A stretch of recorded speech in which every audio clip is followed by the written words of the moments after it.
안녕하세요. 8월 30일 월요일 아침 또 한 주간을 시작하는 귀한 날입니다. 늦장마가 시작되면서 날씨가 흐리고 습한데 여러분 아침 저녁으로 또 공기가 차가워지고 있는데 건강 조심하시면서 오늘 이 71편의 말씀을 가지고 모태에서 백발까지 인도하시는 하나님, 이런 제목으로 우리 귀한 한 주간을 시작하겠습니다. 오늘 이 말씀은 아마도 다윗이 시편을 지은 것으로 우리가 생각을 할 수가 있는데요. 노년에 하나님께서 그를 도우시고 인도하셨던 그런 모습을 생각하면서 가장 어려웠을 때 주님께서 나와 함께 하셨다라고 고백하는 그런 시라고 볼 수가 있겠습니다. 저는 이 말씀을 바라보면서 전체적으로 이 말씀이 하나님의 도우심에 대한, 그리고 하나님의 은혜에 대한 그런 귀한 말씀으로 가득 차 있는데요. 이 다윗이 젊을 때부터 나이가 든 백발이 될 때까지도 그는 참으로 많은 어려운 일을 겪었다라고 고백을 합니다. 그래서 지금 이 백발이 된 자신을 버리지 말아달라고 간구하고 있는 거죠. 그런데 우리의 삶도 마찬가지입니다. 사실 젊을 때부터 나이가 들 때까지 어려움이 없는 사람은 한 사람도 없는 거죠. 그 당시 어려움을 겪은 사람은 그 시간에 또 어려움이 있는 것이고, 젊었을 때 어려움은 젊었을 때, 또 나이가 들어서 어려움은 또 그 어려움이 그때는 또 제일 힘든 것이라고 우리가 볼 수가 있겠습니다. 제가 요새 이제 50대 후반이 돼서 내일 모레면 이제 저도 60이 되는데요. 이제 나이 먹는 게 싫어서 자꾸 만으로 얘기를 하죠. 아직 생일이 지나지 않았으니까 미국 나이로 나는 56이야. 근데 우리나라 사람들은 저를 58이다 뭐 이렇게 분명하게 이야기를 합니다. 근데 우리가 60이 되면 이순이라는 단어를 씁니다. 40의 부록 뭐 이렇게 표현하는 것처럼 20의 약관, 60이 되면 이순이라는 단어를 쓰는데, 이 이순이라는 단어가 참 재밌죠. 60이 되면은 이 귀가, 듣는 귀가 순해진다라는 겁니다. 이런 말 저런 말 다 듣고 이런 풍파 저런 풍파 다 겪어서 살아왔기 때문에 이제 그 귀가 순해진다, 이렇게 말씀하고 있습니다. 그래서 60이라는 것은 뭐 지금은 60이 굉장히 젊은 나이가 되었지만 예전에는 노인의 지혜를 가진, 누구에게나 마음이 열려 있고 누구의 말도 들을 수 있는 그런 넓은 인생의 경험을 가진 사람을 60의 나이가 되었다, 이순이라고 그렇게 불렀던 거죠.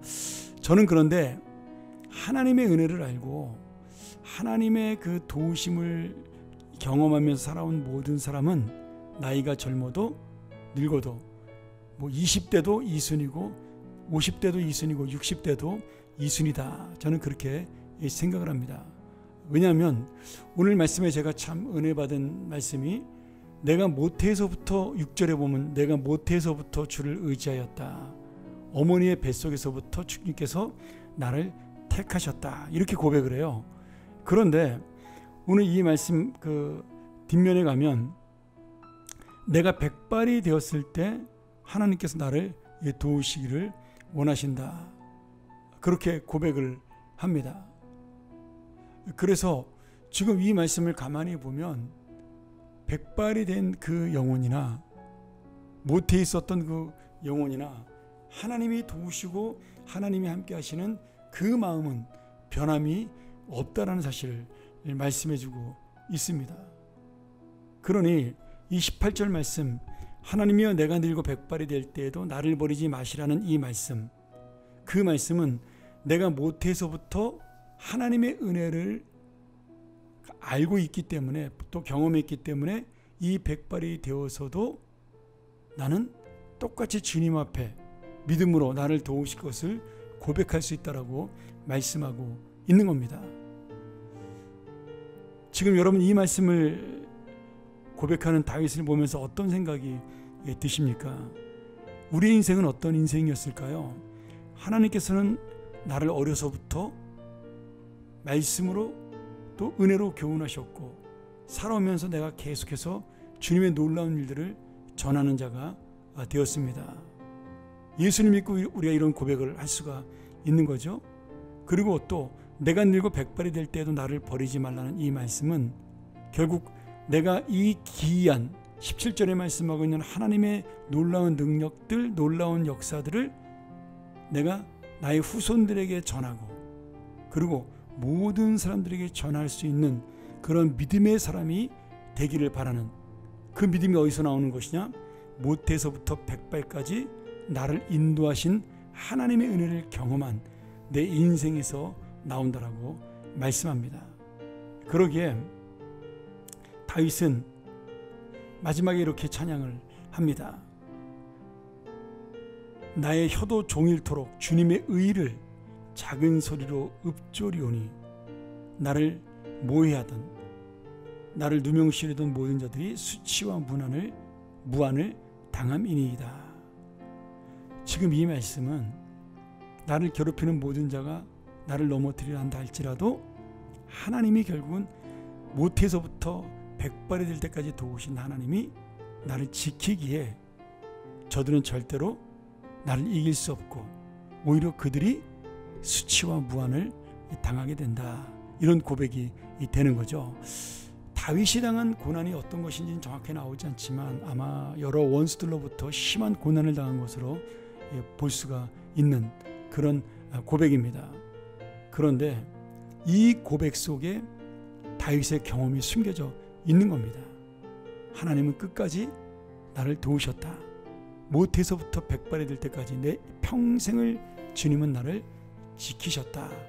이 고백이 다윗이 살아갈 수 있는 원동력이 된 것입니다. 사랑하는 여러분, 오늘 이 아침 우리가 한 주간을 시작하면서 어떤 힘으로 살아가야 할까요? 우리가 또한 어떤 은혜로 이 힘든 세상을 또 이겨나가야 할까요? 바로 이 고백입니다. 주님, 모태에서부터 아무것도 모르는 아기 때부터 이제 내가 늙어 백발이 된 이 나이까지 하나님이 나를 인도하심을 깨달았사오니 오늘 내가 나이 먹어 이순이 된 것이 아니라 이 믿음의 성숙함을 얻은 이순이 되어서 주님의 모든 감사함을 내가 마음을 열고 받을 수 있도록 돕고 주님께서 나에게 베푸신 능력을 내 마음으로 믿음으로 나의 후손들에게 주변의 모든 사람들에게 주님의 이 놀라운 능력을 전할 수 있는 하나님의 믿음으로 살게 하소서. 이것이 바로 다윗의 고백이라는 거죠. 오늘 여러분 이 시편 71편을 바라보면서 다시 한번 내 인생의 처음부터 끝까지 지키시는 하나님, 이 한 주간 처음부터 끝까지 지키시는 하나님을 만나는 귀한 은혜의 시간이 되기를, 귀한 주님의 은혜를 다시 한번 체험하기를 축원하며 기도하겠습니다. 하나님 아버지 감사합니다. 오늘 우리가 한 주간을 시작하며 어머니의 뱃속에서부터 백발이 된 지금까지 나를 인도하신 하나님을 찬양합니다. 그리고 영원토록 주님 앞에 서는 날까지 나를 붙드실 주님을 찬양합니다. 오늘 그 주님을 만나는 이 아침 하루가 되게 도와주시고 그 주님의 능력으로 살아가는 한 주간이 되게 하여 주시옵소서. 예수님의 이름으로 간절히 기도하옵나이다. 아멘. 우리 함께 이 말씀을 묵상하면서 다시 한번 나가기를 원합니다. 주여, 이 은혜, 모태로부터 백배까지 인도하시는 하나님의 사랑을 경험했사오니 이 경험을 전하는 자가 되고 이 은혜를 간직하는 자가 되게 하여 주옵소서. 함께 묵상하며 나아갑니다.